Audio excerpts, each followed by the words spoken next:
Hey everyone, this is Dom here checking in on the Whole 30.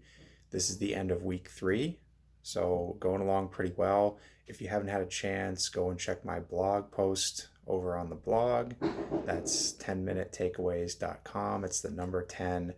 Have a series about preparation and then a summary of each week trying out the Whole 30 program. So this week, kind of more of the same as far as success. Some different benefits noticed, slightly different meals tried out, a few observations, and just excitement going into, I guess, the final full week, week 4. So starting from the top, benefits this week. I wrote about this on the website, but to get a little bit further in, not feeling like I have a case of the Mondays, so to speak. So I don't know if anyone's ever been in this type of a cycle where you're not excited about Monday, you are excited about the weekends for whatever reason, whether it has to do with work or other stuff going on in your life. And part of why you look forward to the weekend or part of what you look forward to are treats, meals, drinks, snacks, whatever. And then Monday rolls around and you start the routine again. Maybe think differently about decisions you're making around food or drink. Like, okay, I got to get back on track here. And sort of the cycle repeats itself. So I've been feeling that way since doing the Whole 30. And I think I'm hypothesizing a few reasons why, potentially. So sleep has been better. So I think anytime you're able to add better quality sleep, you're going to see some benefits. It's very low hanging fruit when it comes to health benefits.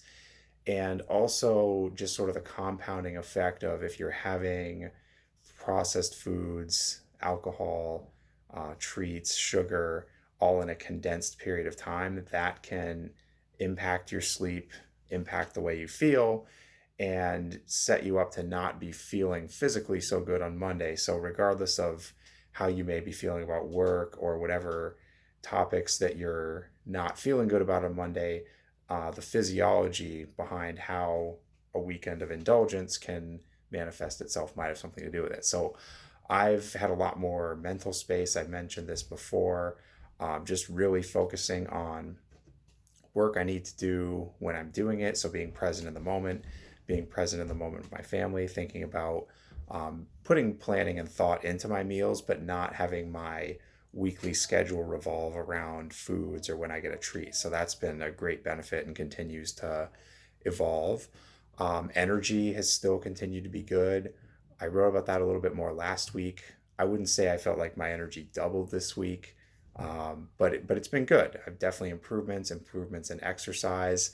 I wrote a little bit on the blog that because I've been seeing so many improvements, to have something feel like it stayed the same or took a step backwards was a little bit discouraging at first. So on my run on Friday, I had to stop and walk, and I didn't the week before, and I went on the exact same route.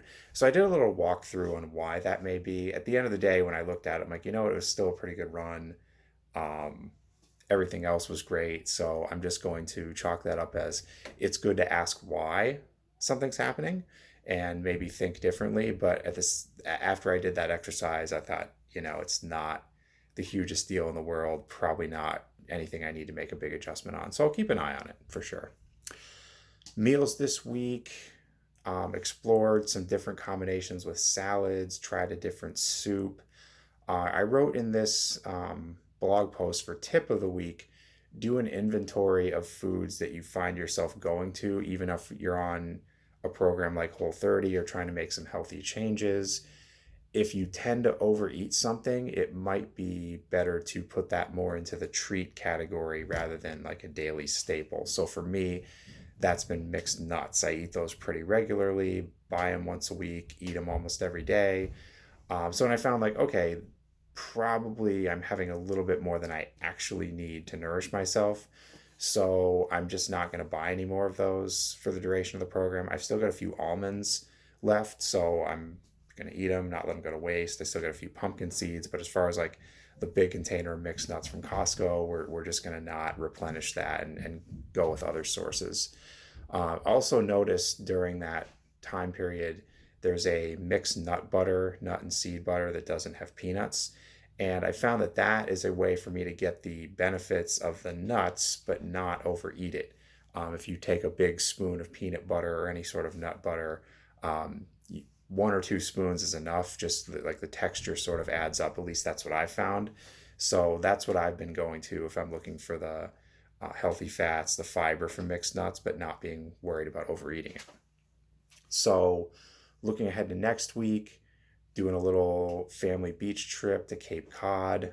So that's going to be exciting, going to make some great memories.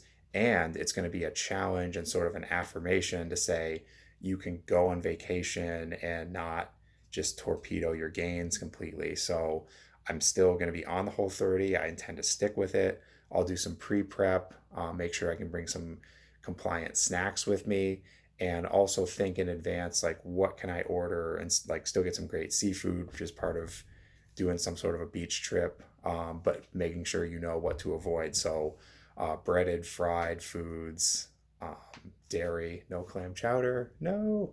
But it'll be okay. We'll figure some stuff out. It'll be a great time. I'll make sure to check in, make sure I have my post for week 4, and then it'll be on the home stretch. All right, we'll see you soon.